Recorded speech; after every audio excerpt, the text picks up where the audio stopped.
Bonjour Gilles, ici pour actualité-dvd.com. Je vous parle du coffret DVD de la trilogie Millennium, distribué par Alliance Viva-Film, réalisé par Nils Arden-Oplev et Daniel Alfredson et mettant en vedette Michael Nyqvist, Noomi Rapace et Ingvar Irdwall, sorti en magasin le 23 novembre 2010.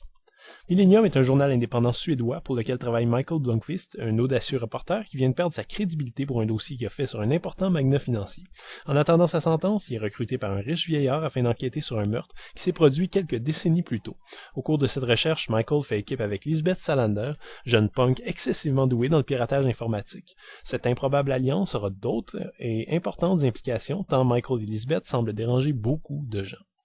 Les livres de Stieg Larsson sont devenus des phénomènes internationaux dès leur parution, peu après la mort de l'auteur malheureusement. Personnellement, j'avais failli décrocher de la série après le premier tome, tant je le trouvais classique et trop tranquille. Mais des amis m'ont convaincu de continuer et les deuxième et troisième livres sont absolument savoureux, mouvementés, divertissants et intelligents. Et j'ai évidemment aucun problème à comprendre leur succès planétaire. En attendant que Hollywood adapte les livres, nous pouvons toujours nous plonger dans cette trilogie de films suédois qui sont, pour le plus grand bonheur des fans, très très fidèles aux œuvres de Larsson. Et la grosse surprise pour moi, c'est de constater à quel point je trouve le premier épisode beaucoup plus réussi que les deux derniers, du moins dans leur version cinématographique.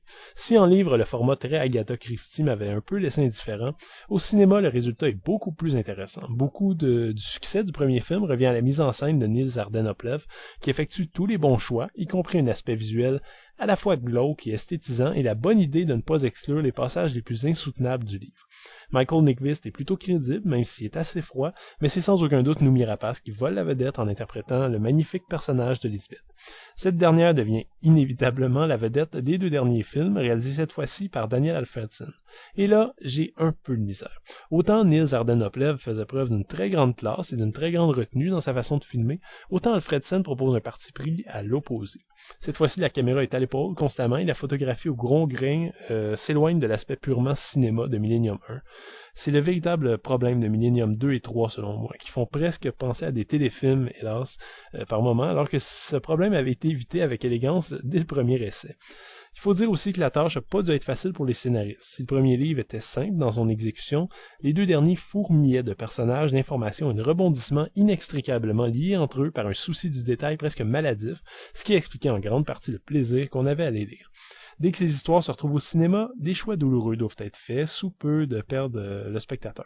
Le choix qui a été fait dans ce cas-là a été de trouver un compromis, et je suis pas certain que c'était le meilleur choix. Le résultat est que plus ou moins tout ce qui se passe dans les livres se retrouve à l'écran, mais que l'importance de chacun des personnages et des événements est plus ou moins expliquée.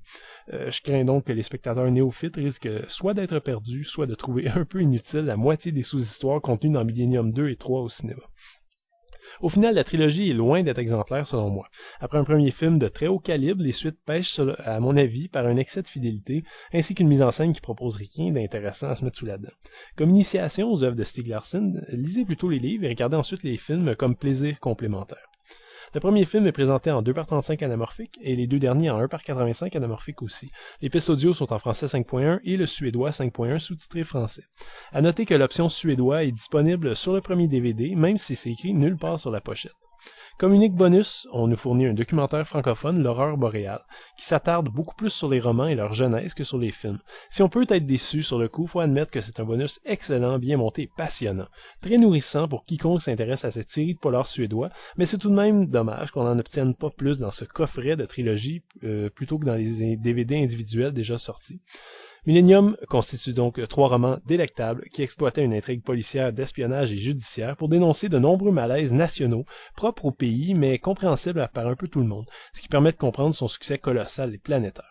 Les films laissent un peu tomber cet aspect social mais reprennent à peu près entièrement tous les personnages et les événements des romans. En ce sens, les fanatiques des livres originaux seront ravis de pouvoir voir à l'écran leurs personnages préférés. Même si j'ai beaucoup moins aimé les deuxième et troisième films, la trilogie reste honorable, même si très inégale, et vaut le détour pour peu que vous vous intéressiez au polar. C'était Gilles, merci, bon visionnement.